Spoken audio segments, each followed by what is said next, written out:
கேரளா அருகே ஆழ்கடலில் மீன்பிடித்துக் கொண்டிருந்த குமரி மாவட்ட மீனவரின் விசைப்படகு திடீரென தீப்பிடித்து எரிந்ததால் பல லட்சம் ரூபாய் மதிப்பிலான பொருட்கள் சேதமடைந்திருக்கிறது. அந்த காட்சிகளை பார்க்கலாம்.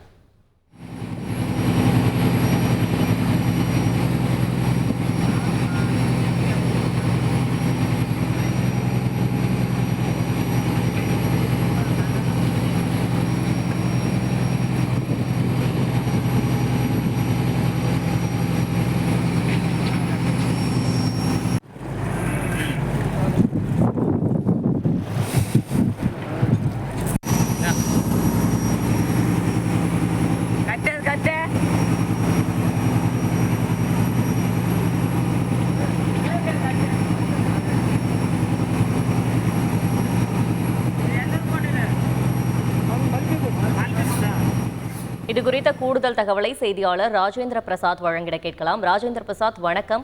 திடீரென விசைப்படகு தீப்பிடித்து எரிந்ததற்கான காரணம் என்ன? கூடுதல் விவரங்கள்.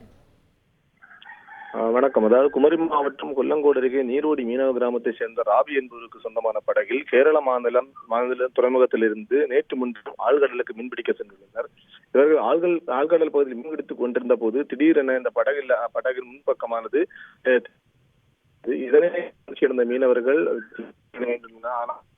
முழுவதும் எரியக்கூடிய பொருட்களாக இருந்ததால் மழை தீயெறிந்து புகைமூட்டமாக காட்சி அளித்தது. இதனை கண்டு அதிர்ச்சி அடைந்த மீனவர்கள் சட்டம் போட்டு கட்டவாறு மீன்பிடித்துக் கொண்டிருந்த சக மீனவர்கள் அந்த பகுதிக்கு வந்து அவர்களை அந்த படகில் இருந்த மீனவர்களை பத்திரமாக மீட்டு அவர்களது படகுகளில் ஏற்றி கொண்டு அந்த தீப்பிடித்து எரிந்து கொண்டிருந்த படகையும் மீட்டு கரைக்கு கொண்டு வருவதற்கான முயற்சியில் கையில் கட்டி இழுத்து கரைப்பகுதியை கொண்டு வர முயன்றனர். ஆனால் இந்த படகு முழுவதுமாக எரிந்து வரும் வழியிலேயே கடலில் மூழ்கியதாக கூறப்படுகிறது. இதன் காரணமாக இந்த படகில் இருந்த பல லட்சம் ரூபாய் மதிப்பிலான மீன்கள் மற்றும் பொருட்கள் அனைத்துமே கடலில் மூழ்கி போயுள்ளதால் இந்த படகு உரிமையாளருக்கு சுமார் 50 லட்சம் ரூபாய் வரை இழப்பு ஏற்பட்டுள்ளதாக கூறப்படுகிறது. இதன் காரணமாக இந்த மீனவர்கள் அனைவரும் அதாவது கடந்த 2 நாட்களாக செய்த தொழில் அத்தனையும் முடங்கி போய் வீடுகளுக்கு திரும்பி உள்ளனர்.